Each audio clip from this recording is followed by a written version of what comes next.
मेरे सभी श्रोतागणों को राम राम, नमस्कार और सलाम। आज मैं अष्टावर्क गीता का दूसरा अध्याय सुना रही हूँ।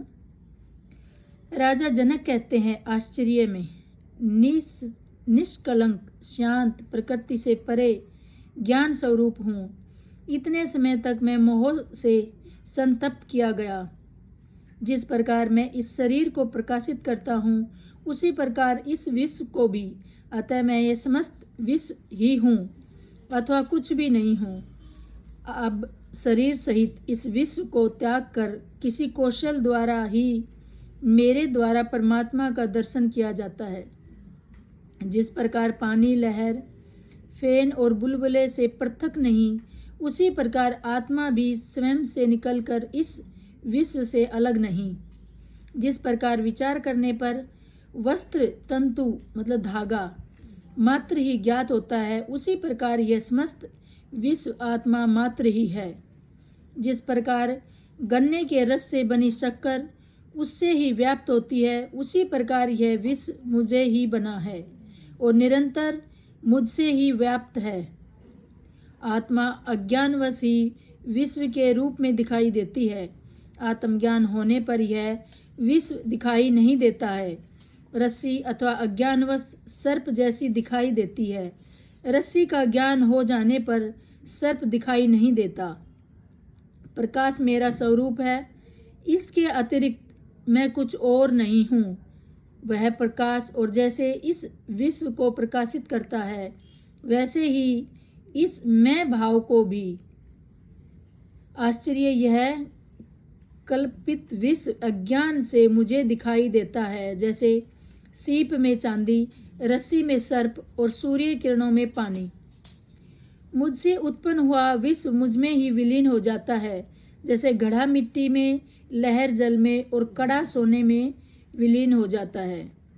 आश्चर्य है, मुझको नमस्कार है समस्त विश्व के नष्ट हो जाने पर भी, जिसका विनाश नहीं होता, जो तृण से ब्रह्मा तक सबका विनाश होते हुए भी विद्यमान रहता है।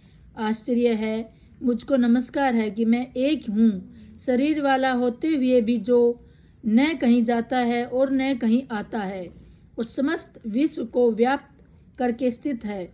आश्चर्य है, मुझको नमस्कार है जो कुशल है और जिसके समान कोई और नहीं है, जिसने इस शरीर को बिना स्पर्श किए हुए इस विश्व को अनादिकाल से धारण किया हुआ है। आश्चर्य है, मुझको नमस्कार है जिसका यह कुछ भी नहीं है अथवा जो भी वाणी और मन से समझ में आता है, वह सब जिसका है। ज्ञान, श्रेय और ज्ञाता यह तीनों वास्तव में नहीं है। यह जो अज्ञानवश दिखाई देता है, वह निष्कलंक मैं ही हूँ। देव, सभी दुखों का मूल कारण इसके अतिरिक्त कोई भी औषधि नहीं है। यह सब जो दिखाई दे रहा है, यह सब असत्य है। मैं एक चैतन्य और निर्मल हूँ। मैं केवल ज्ञान स्वरूप हूँ। अज्ञान से ही मेरे द्वारा स्वयं में अन्य गुण कल्पित किए गए हैं। ऐसा विचार करके मैं सनातन और करण रहित रूप में स्थित हूँ। न मुझे कोई बंधन है, न कोई मुक्ति का भ्रम है। मैं शांत और आश्चर्य रहित हूँ।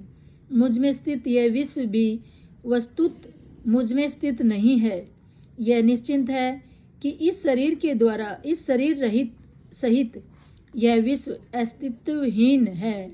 केवल शुद्ध चैतन्य आत्मा का ही अस्तित्व है। अब इसमें क्या कल्पना की जाए। शरीर, स्वर्ग, नरक, बंधन, मोक्ष और भय, ये सब कल्पना मात्र ही है।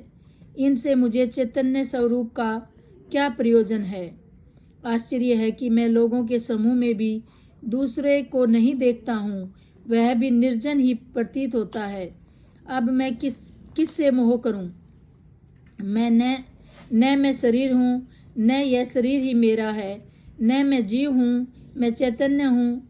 मेरे अंदर जीने की इच्छा ही मेरा बंधन थी। आश्चर्य, मुझ अनंत महासागर में चित्त वायु उठने पर ब्रह्मांड रूपी विचित्र तरंगे उपस्थित हो जाती है। मुझ अनंत महासागर में चित्त वायु के शांत होने पर जीव रूपी वणिक का संसार रूपी जहाज जैसे दुर्भाग्य से नष्ट हो जाता है। आश्चर्य मुझे अनंत महासागर में जीव रूपी लहरें उत्पन्न होती है, मिलती है, खेलती है और स्वभाव से मुझ में प्रवेश कर जाती है। कहा जाता है कि अष्टावक्र द्वारा रचित महागीता का एक श्लोक 1000 माणिकों की तुलना में भी बहुत अमूल्य है, क्योंकि अष्टावक्र गीता के श्लोकों में गागर में सागर भरने जैसा बताया गया है। लोकहित के लिए गीता बहुत ही महत्वपूर्ण ग्रंथ है, जिसे पढ़ना भी आवश्यक है। अगर अष्टावक्र गीता से संबंधित किसी भी सलाह, सुझाव या शिकायत के लिए आप अपना कीमती विचार माध्यम से हम तक पहुँचे। इसी प्रकार अष्टावक्र का दूसरा अध्याय समाप्त होता है। सबको नमस्कार।